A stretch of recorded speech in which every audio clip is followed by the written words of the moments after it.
So as Claire Burns highlighted in her presentation, client centricity means many things to many different people. We asked you about this long before the conference actually started. This was the research that Anne referenced yesterday. And so to discuss some of the results of that, I would like to invite Lindsay Wallace, who's Deputy Director of Financial Inclusion at the MasterCard Foundation, and Gerhard back to the stage. And we will walk through this idea of client centricity.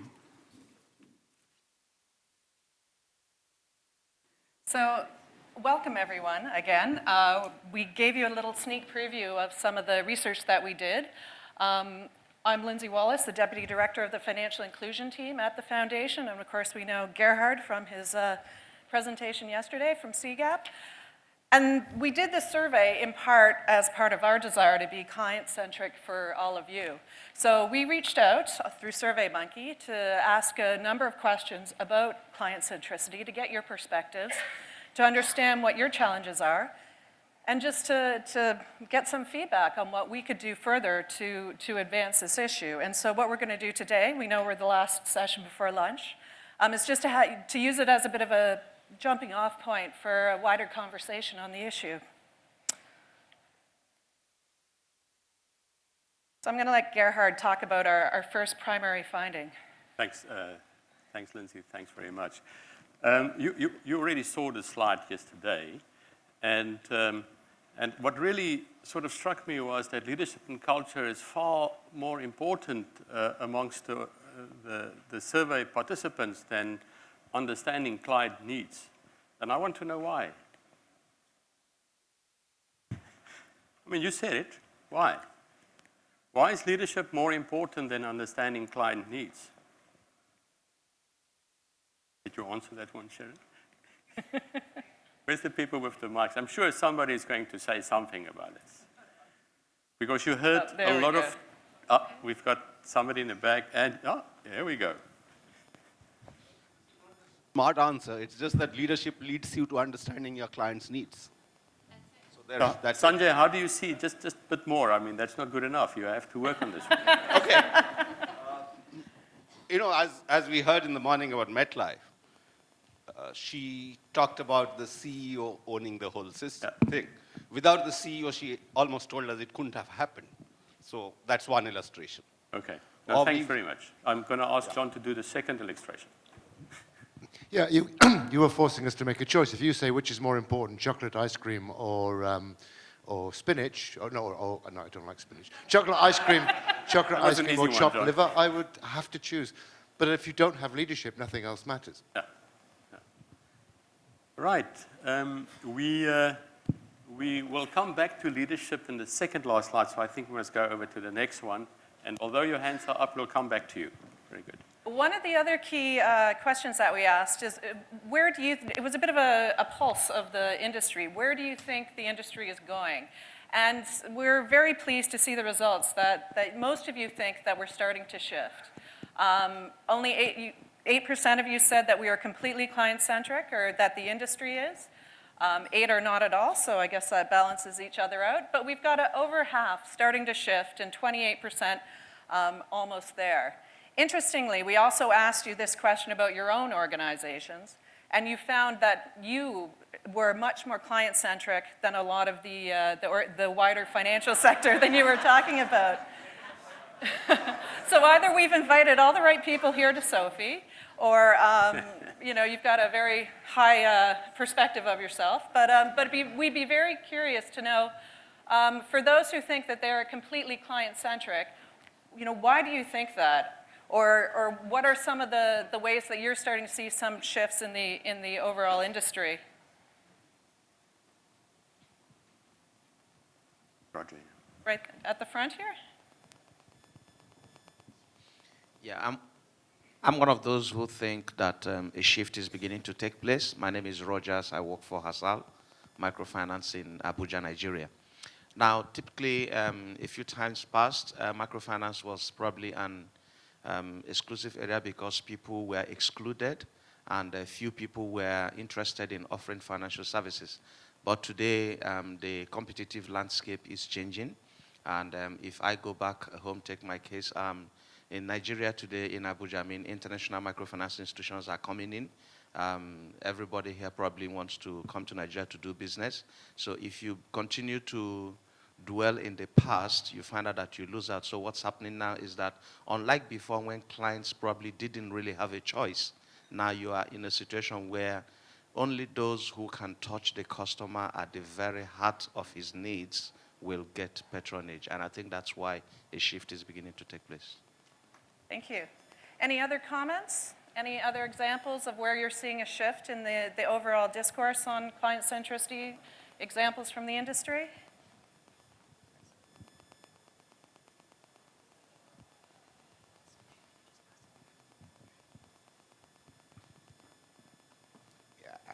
I think we are gradually shifting because the regulators' position are gradually changing.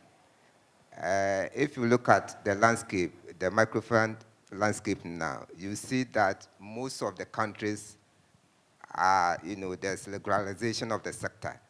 And the central banks, trying to shift their traditional position of not understanding the industry.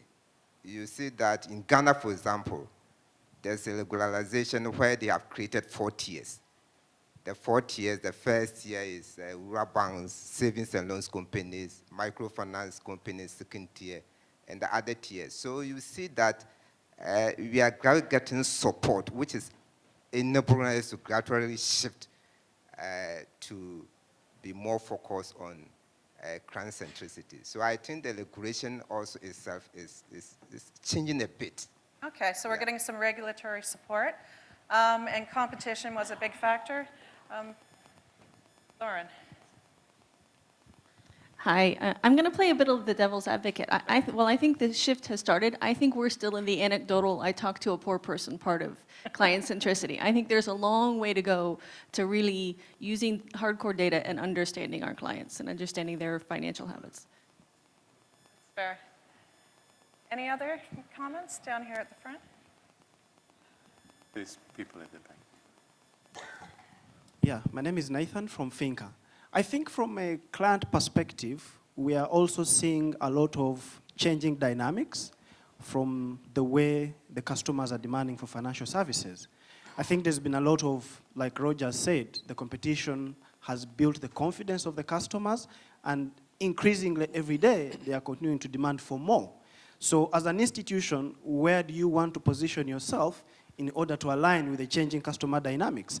And I think that is consistently shifting the way us as financial institutions look at customers from a product perspective, to the delivery channels perspective, to relationship management perspective.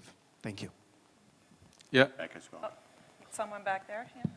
my name is Sostenes Kewe. I work for the FSD in Tanzania. In terms of the behavior, I think we start seeing some behaviors with providers to respond to their customer needs. But I think what I wanted to point out here is that, in many countries, we see that customers don't use products or services because they don't even know them. So insurance is typical. And my view is that I think we start to see the awareness, issue first being the main, one of the main challenges. Now, I would wonder for us to conclude that the behavior is shifting while our consumers don't even know our products. So how do we really reconcile these two? And therefore, this will be like, a self-assessment, and it feels good to say we are shifting, but I think there's a behavioral aspect, like we've talked about the leadership issue, the behavioral aspect from the providers to be very positive about, the customer needs. Good point. Uh, Sorry. Yeah, Sure. this side. Oh, please. Yeah, it's from organizational perspective, it's also a kind of incentive to the organization to be mindful of how client centricity would help the organization, because we see that there's already a MetLife, but then comes Bima, and it tries to focus on some of the unmet requirements of the client, and then it is able to work on a business model for itself. It's also a threat for those organizations who are losing track of the client being in the center of the business model. So if you're not responsive, you lose out. Again, coming back to Bima, there's already a MetLife, but then Bima comes and it's able to do something new for itself and generate a whole lot of revenue. I'm from Nigeria, Lapo Microfinance Bank. We have been responsive to the client need, but then we see that there are newer needs which are coming and which are coming to our focus and our attention. From the previous question where we saw the leadership and culture, it's one thing that as a leader of a microfinance bank, we are aware about the responsive requirements of clients, but it has to be taken to the ground so that our staff and our officers who work on the ground, they are also aware about the requirement and the responses required from the institutional perspective. So all these things are forcing us to be more responsive to client needs, and that's bringing client to the center of the business model. Thank you. Thank you. Yeah, so just moving on to the next point, we asked a number of questions as well and asked you whether or not you agree or disagree. And this was one of the key questions that we had the greatest positive response to. So I'll let Gerhard walk us through this. Before we look at that percent, I've got another percent that I saw yesterday in the newspapers in South Africa, that 24% of people who change banks do it because of, just a shout out, because why would people change banks in South Africa between one commercial bank to another one? Any reason?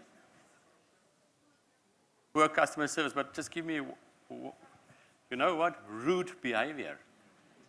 That is the reason. The top reason in South Africa why people change banks is rude behavior by the staff, right? Which means rude behavior by the management. Because staff echo what they experience. That's highly, highly important.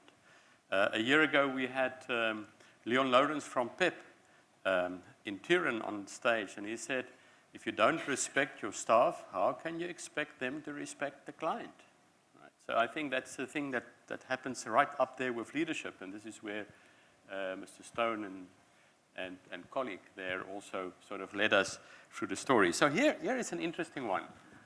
Customers use informal services because FSPs do not offer products and services that respond to real needs.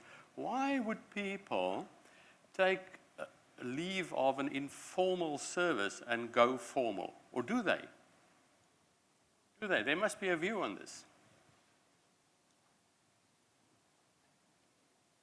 No view. Sequinder has a view. Sequinder. I think there's a lot of documented evidence that, even though what appears to be very expensive informal services, people prefer that to formal. And even when they switch, they don't switch everything. In fact, now, of course, we know through surveys, but even in 15 years ago, we saw in evidence, qualitative evidence, that people only add on. They don't necessarily stop using informal services. So because of ease of access and lots of other things, they need flexibility. They also need nudges and opt-outs and all those things that Ignacio was talking about yesterday.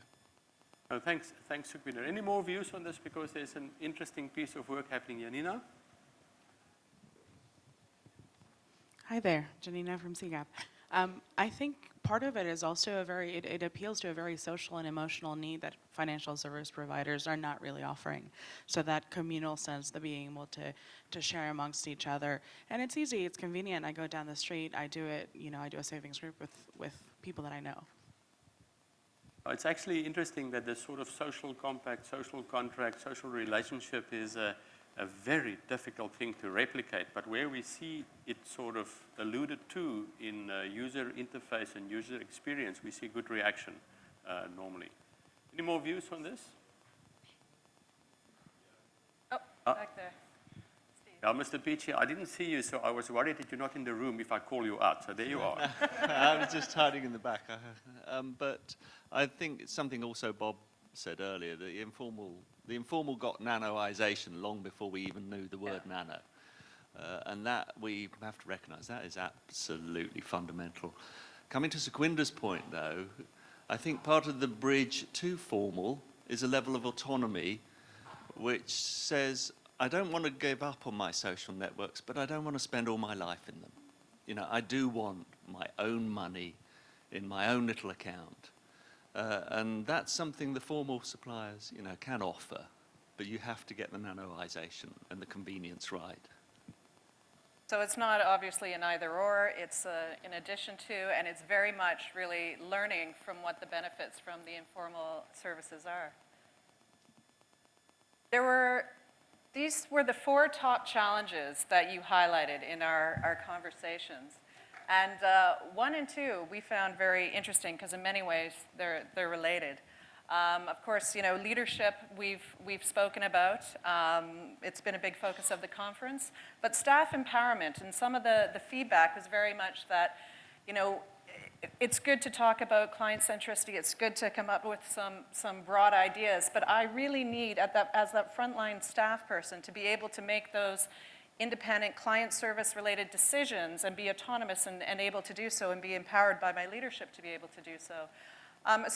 We heard a few great examples yesterday of how staff empowerment has really helped to drive client centricity. But it'd be great if we could get a few other examples or any other comments on particularly number 1 and 2 before we go to the other issues.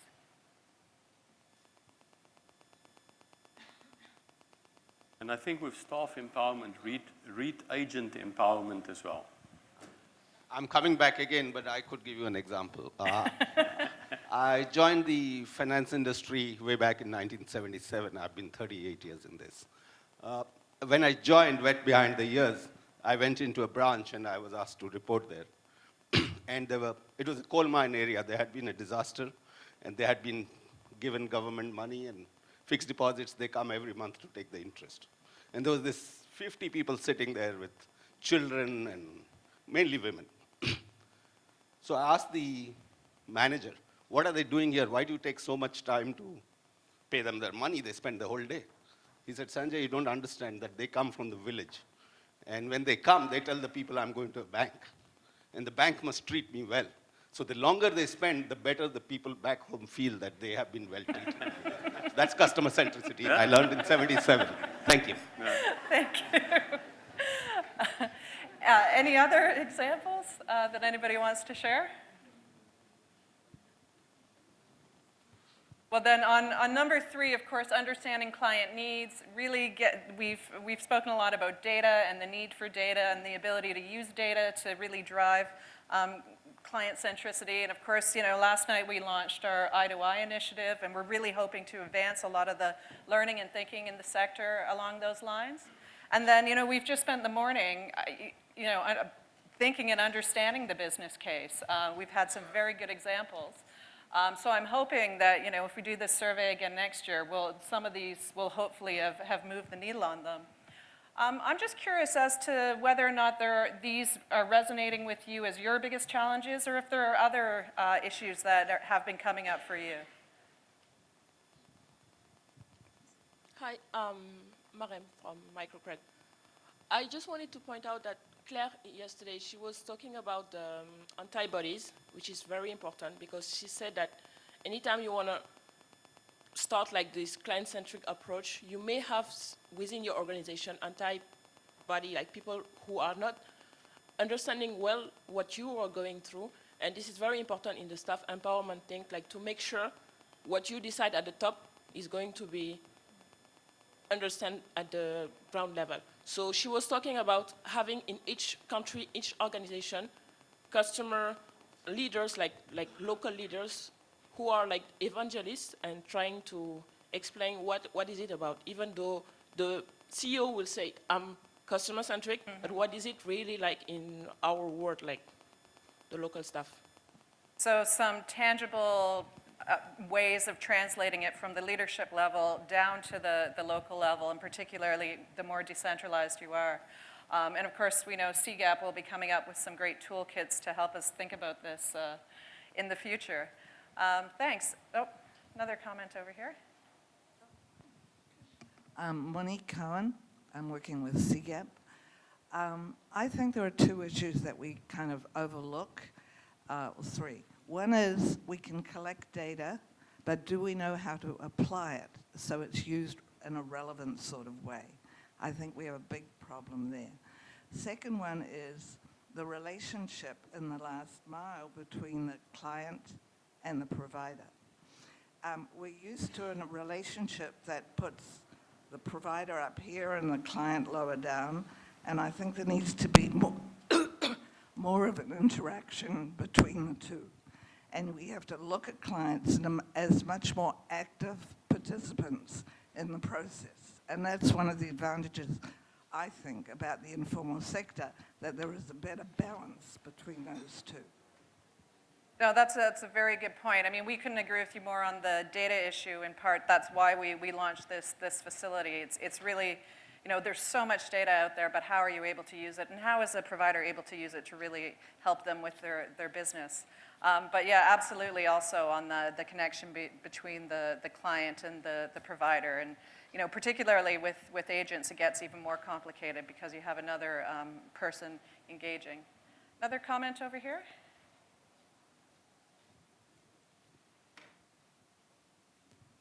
Thank you. I'm Ross from Vision Fund International. One of the challenges I want to comment is on understanding the client needs. It keeps on shifting. The dynamics keeps on shifting. For example, I work for microfinance institutions. It's very difficult to satisfy a client sometimes. You can be centering, but there are various factors which comes into play.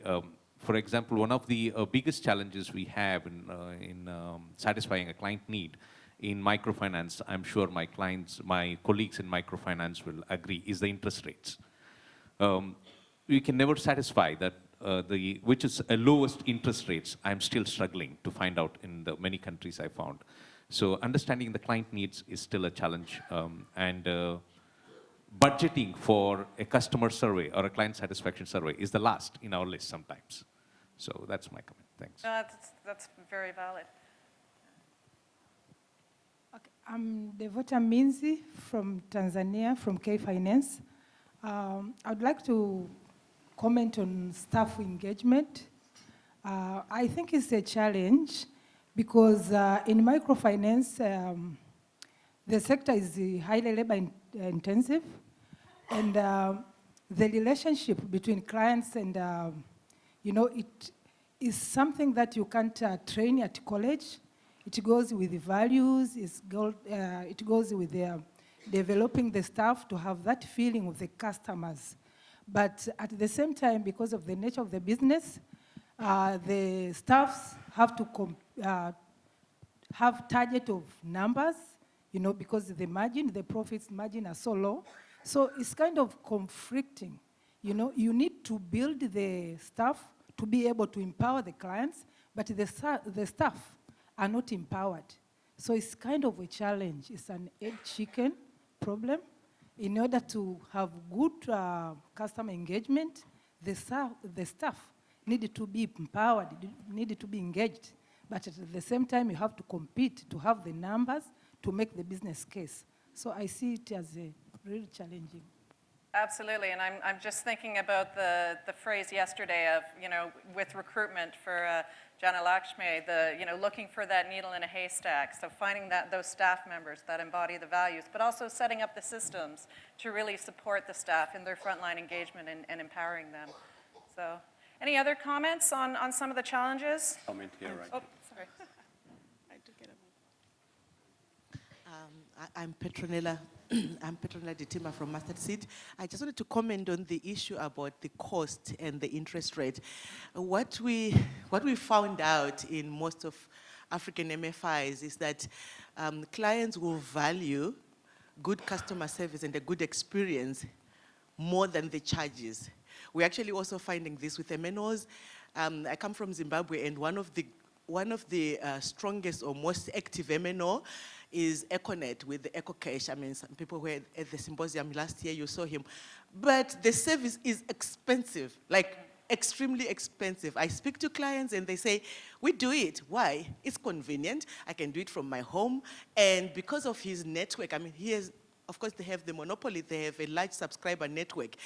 And we keep hearing that over and over. So I think even the fact that they go back to the informal enterprises or to the formal loan sharks and borrow at a higher interest rate shows to us that if you give them the right experience, and your interest rate is, I mean, it shouldn't be extortionary, but I mean, your interest rate could be higher than your competitor, but you're actually really giving them value for their money. So they reason just like we do as well. If you go to a bank and they're charging you more, but you're really getting value, I mean, you're getting into an aircraft and you're paying a little more, but you're getting value for the little more that you have paid, you will enjoy it. So I think giving them a good customer experience is gonna pay us more, and I probably think that the clients will stick with us more than just reducing the interest rate. That's just my perception. Yes. So it's more about thinking about value rather than just cost. Just cost. Yeah. Hello, it's Ian Radcliffe from WSBI. I think Claire made a very good point in her keynote earlier on about that customer centricity was not in the DNA of her company. Now, as bankers, at the heart of all banking is the management of risk. So, frankly, customer centricity and the DNA of risk management are incompatible. They just don't compute. I've spent half of my career when I worked for a big bank on the risk side and half on the customer relationship and marketing side. And so I know there is a constant tension between the two. So until we all start to really start thinking about change management and behavioral change and building these into our programs, customer centricity, I'm afraid, is always going to be a dream. Yeah, no, that's absolutely spot on. And one more comment? Actually, this fits in very well with what I was going to say. So I think that because we're all bankers, because we're all thinking of numbers, or because we're all thinking of data, we tend to be very rational. But I think one of the things that we forget the most is that financial services are super emotional. I think we forget how important emotions are in the equation. So that's why customer experience is always going to be more important than pricing. And we keep seeing that over and over again. We recently did some work in Zambia, and that's exactly what we saw. And so I think that that's important for us to remember. And the next thing is that we tend to be very serious, and it's risk management, it's very much numbers, but I think we should start rethinking, why can't we make financial services fun? Why can't we think of a way, or rethink the way in which we do banking, to actually inject a little bit of life to what we do? Good point. Just following on from those two comments, Yeah. when Douglas Hurd became the Foreign Secretary in England, he said, as a minister, we have huge quantities of data. We have huge quantities of information. The problem is turning that into knowledge. And it's those insights, we think we know when we've got a lot of data, but that's not the same as understanding. And these two have really highlighted the importance of turning those data into real understanding. Absolutely. Oh, one more in the front. I want to add my voice to the risk point. Yeah. A point that I'm surprised is not there is the tension between process optimization, risk and compliance on the one end, and customer centricity and employee empowerment on the other. And when I look at the day-to-day trade-offs that we do in call centers and on the front, sort of in the front line, often it's that debate between operational efficiency and risk on the one and employee empowerment on the other. And what I would find quite useful is a more detailed conversation, a more practical conversation around how people are trading off these demands in their businesses. That's very helpful, and actually we'll take note of that for the next year's symposium. Sorry. But I want to disagree a little bit. Okay.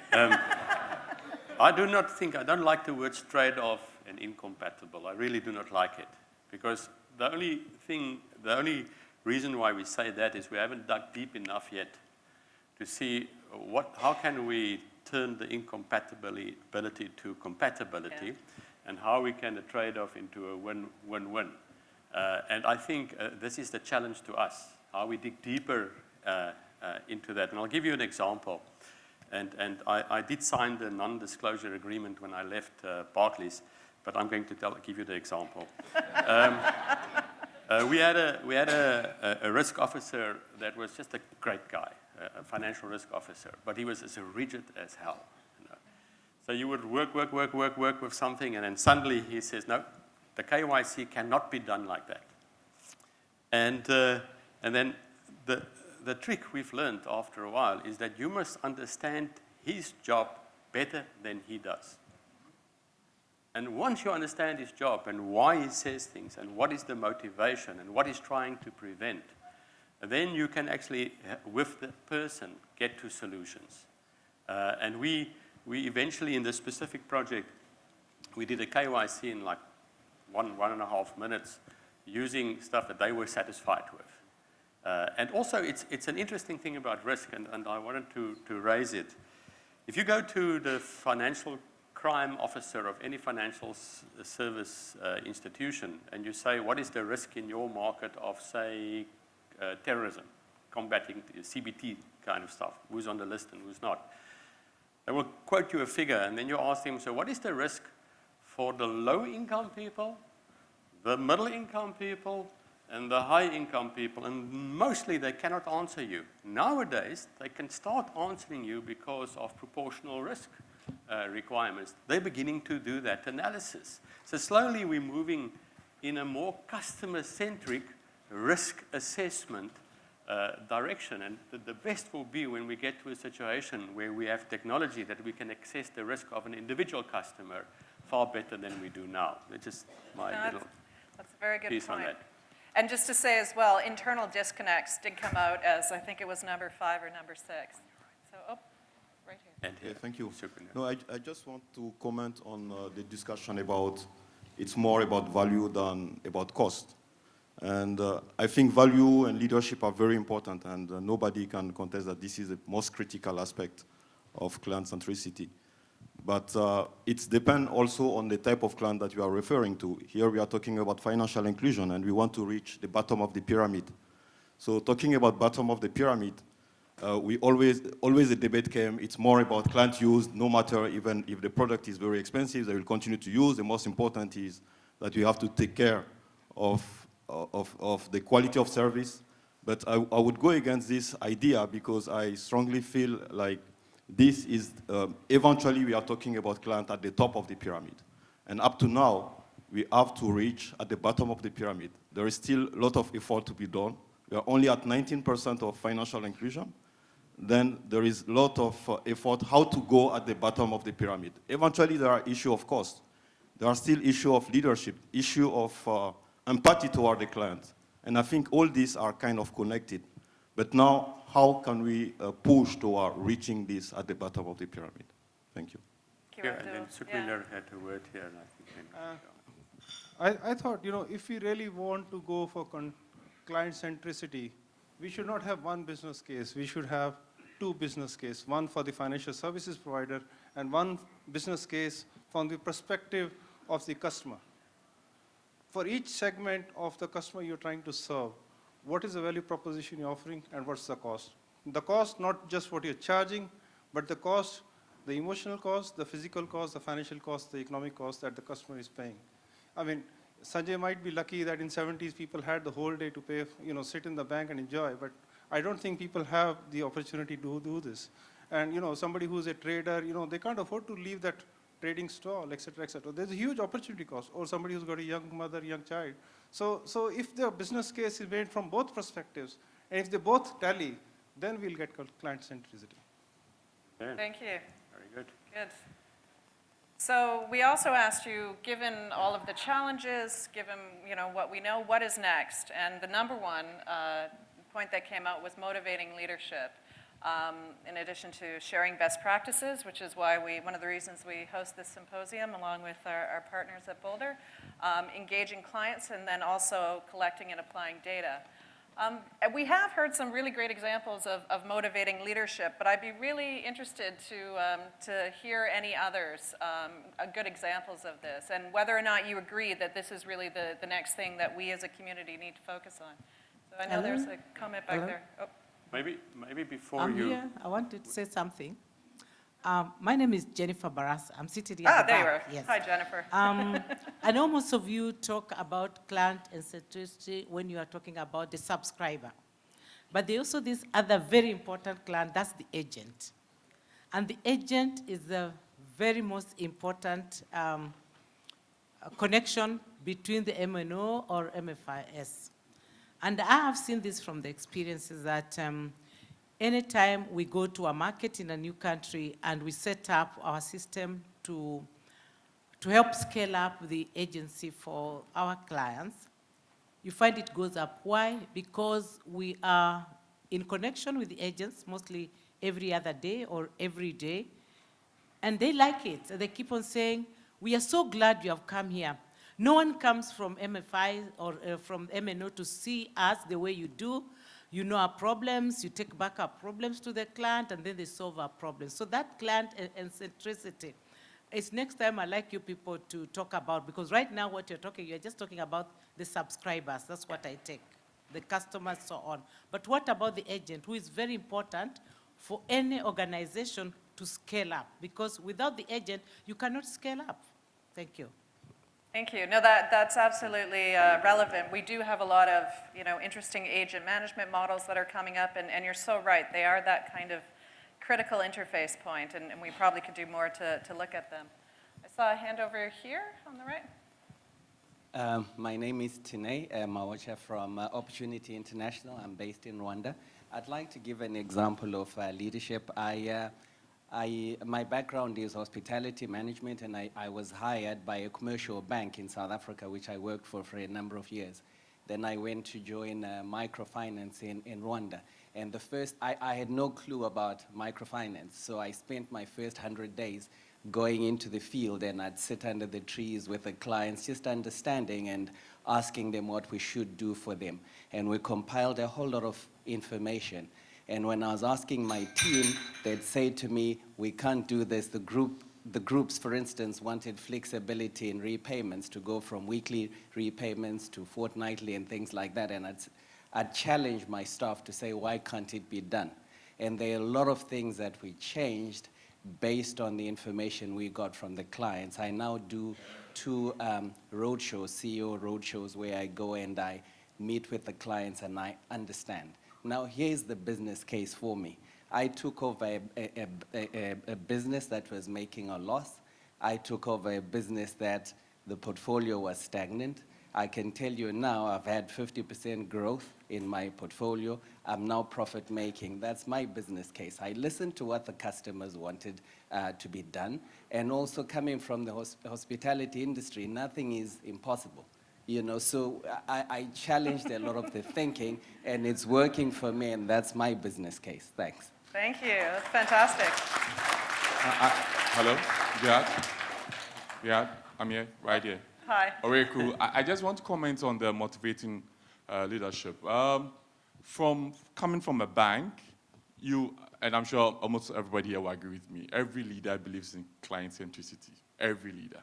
It takes that special leader to say that let's get to the road. Let's hit the road to solve the customer's problem. I mean, I can't wait to listen to James. Obviously, because of that motivating leadership that he has actually played in equity, there's a difference. You obviously talk to every leader, they will tell you that, okay, it's because of the customer, that's why I'm here. But it's so different if you get a leader who's saying, let's get to the streets and solve the customer's problem. I think that's the special moment that you need to have a leader to be able to walk the talk. Yeah, so more than just the talk. Exactly. You've got to walk it. And then just behind you, Fidelity? Yeah, so I'm William Durban from Fidelity Bank, Ghana. And I think that, motivating leadership is very key. For those of us who work for, universal banks, their business case obviously is shared between 2 things. There are many ways in which they can make money. So if the organization is not entirely doing, let's say, financial inclusion, they say, well, why do we put the money here? We can put money in investment banking or corporate banking and to make more money. So for us to be able to prove the business case to them, I would suggest that we need to get, and if you haven't done so already, a roundtable of the leaders. There are a few leaders here, like James and other people, who have shown the way. But there are so many big banks in Africa big banks in Africa, African-led, that are not playing in this space. And my question is, why are they not playing in this space? So I think it would be good if we could get them together and they can share with people like James and other leaders who have caught the bug, as I'll call it, and let's see why they are not involved, and maybe we can get around that. That's a great suggestion. Thank you. So we know we're the last things between you and some lunch, so we just thought we'd put up a big summary slide. So, the key thing again, culture and leadership. We are seeing a shift. The organization and the industries are shifting, but there's still a number of challenges that remain, and we think the next thing to focus on again is motivating leadership, and we really hope that the symposium can continue to play a role in helping to do that and provide you with some very useful ideas and peer-to-peer learning on how best to advance this issue.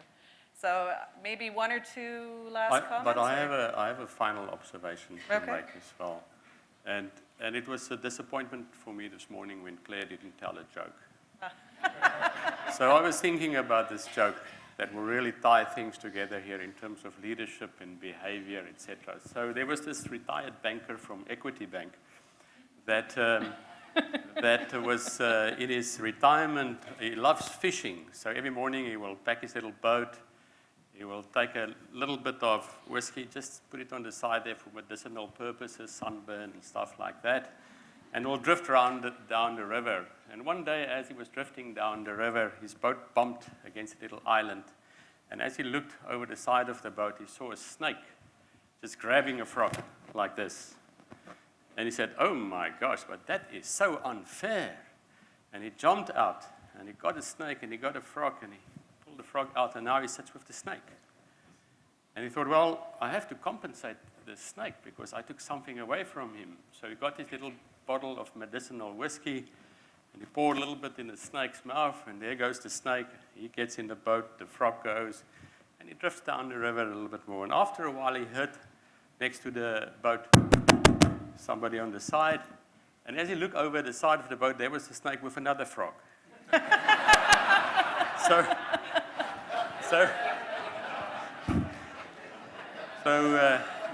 So beware about what we do with behavior. Thank you. Thank you, Gerhard.